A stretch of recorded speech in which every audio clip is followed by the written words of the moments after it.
Hello everyone, welcome to BPSC study अड्डा।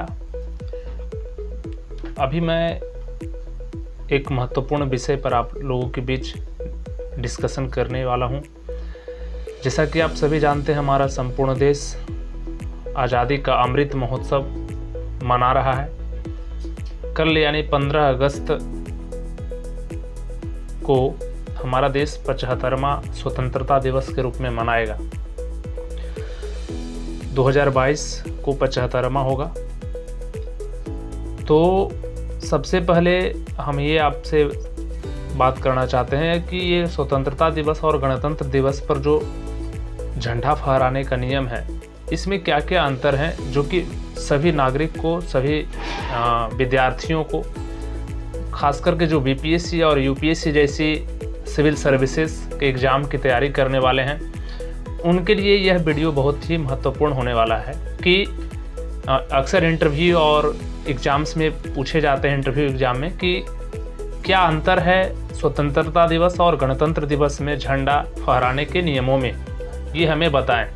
तो चलिए हम स्टार्ट करते हैं और अंतर को हम आज स्वतंत्रता दिवस और गणतंत्र दिवस में ध्वजारोहण का जो है और ध्वजा फहराने का 3 महत्वपूर्ण नियमों पर चर्चा करेंगे। जिसमें पहला महत्वपूर्ण नियम यह है कि 15 अगस्त यानी स्वतंत्रता दिवस को ध्वजा फहराने का जो नियम है, जिसमें नीचे से ध्वजा को ऊपर की ओर सरका करके नीचे से खींचते हुए ऊपर की ओर ले जाते हैं और ऊपर जाने के बाद फहराते हैं। याद रखिएगा, स्वतंत्रता दिवस में ध्वजा, इसे हम ध्वजारोहण कहते हैं, यानी फ्लैग होस्टिंग कहते हैं।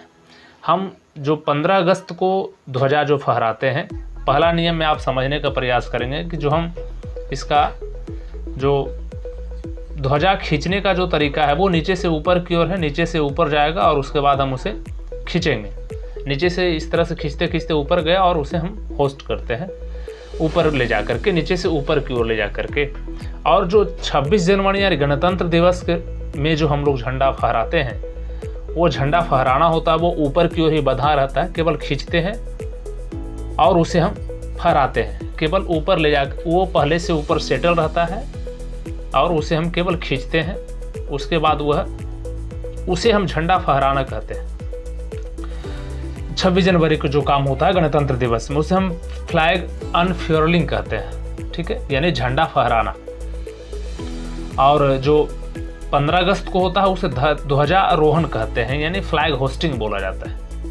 आप पहला महत्वपूर्ण अंतर क्या समझे? जो 15 अगस्त को होता है उसे फ्लैग होस्टिंग कहते हैं, और जो 26 जनवरी यानी गणतंत्र दिवस को जो मनाया जाता है और जो तरीका है, उस तरीके को हम फ्लैग अनफ्यूरलिंग कहते हैं, यानी ध्वजा फहराना, झंडा फहराना कहते हैं। ये प्रथम महत्वपूर्ण अंतर हुआ, आप समझ लें इसे। और दूसरा जो महत्वपूर्ण अंतर है कि 15 अगस्त के दिन प्रधानमंत्री, जो कि केंद्र सरकार के प्रमुख होते हैं, वे ध्वजारोहण करते हैं। 15 अगस्त को जो भारत के प्रधानमंत्री जो होते हैं, वो केंद्र सरकार के प्रमुख माने जाते हैं और वे ही ध्वजारोहण करते हैं, क्योंकि स्वतंत्रता के दिन भारत का संविधान लागू नहीं हुआ था और राष्ट्रपति, जो कि राष्ट्र के संवैधानिक प्रमुख होते हैं, उन्होंने पदभार ग्रहण नहीं किया था। इस दिन शाम को राष्ट्रपति अपना संदेश राष्ट्र के नाम देते हैं।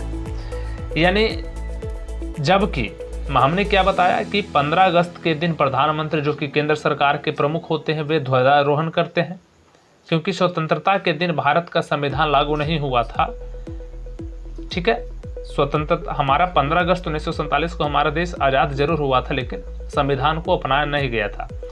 हम दूसरा अंतर की बात कर रहे हैं। जबकि 26 जनवरी, जो कि देश में संविधान लागू होने के उपलक्ष्य में मनाया जाता है, इस दिन संवैधानिक प्रमुख राष्ट्रपति झंडा फहराते हैं। यानी 15 अगस्त को प्रधानमंत्री और 26 जनवरी यानी गणतंत्र दिवस को संविधान के प्रमुख राष्ट्रपति होते हैं, इसलिए 26 जनवरी को राष्ट्रपति ध्वजारोहण करते हैं। ये दूसरा प्रमुख अंतर हो गया। तीसरा प्रमुख अंतर जो है मैं बता दूं कि स्वतंत्रता दिवस के दिन लाल किले से ध्वजारोहण किया जाता है। स्वतंत्रता दिवस के दिन, मैं फिर से रिपीट कर दूं, स्वतंत्रता दिवस के दिन लाल किले से ध्वजारोहण किया जाता है, जबकि गणतंत्र दिवस के दिन राजपथ पर झंडा फहराया जाता है। तो ये 3 महत्वपूर्ण अंतर हुए स्वतंत्रता दिवस और गणतंत्र दिवस में। यानी स्वतंत्रता दिवस को हम लोग ध्वजारोहण करते हैं और गणतंत्र दिवस को हम लोग झंडा फहराते हैं। ये 3 महत्वपूर्ण अंतर। पहला फिर से मैं रिपीट कर दूं कि 15 अगस्त को हम लोग नीचे से ऊपर ले जाकर के फ्लैग को हम लोग होस्ट करते हैं और 26 जनवरी को ऑलरेडी ऊपर बांधा रहता है और केवल हम उसे अनफोल्डिंग करते हैं, यानी झंडा केवल फहराते हैं। दूसरा अंतर जो हुआ कि 15 अगस्त को प्रधानमंत्री जो केंद्र के प्रमुख होते हैं वो झंडा फहराते हैं और 26 जनवरी को संविधान के जो प्रमुख होते हैं वो राष्ट्रपति वो झंडा फहराते हैं। तीसरा कि 15 अगस्त को जो होता है वो लाल किले पर झंडा ध्वजारोहण होता है, लाल किले से ध्वजारोहण होता है और 26 जनवरी के दिन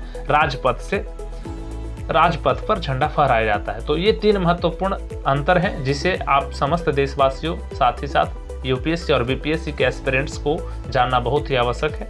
तो ये हमने आप लोगों के बीच में प्रस्तुत किया है, जिसे अधिक से अधिक लोगों के पास शेयर करें और ख़ास करके विद्यार्थीगण इसे वीडियो को बार बार देखकर इसे याद कर लें और समझ लें। अधिक से अधिक हमारे लेक्चर्स को बताएं, लोगों के बीच शेयर करें, ताकि ये महत्वपूर्ण जानकारी हर देशवासियों को यथार्थ रूप से आनी चाहिए। धन्यवाद।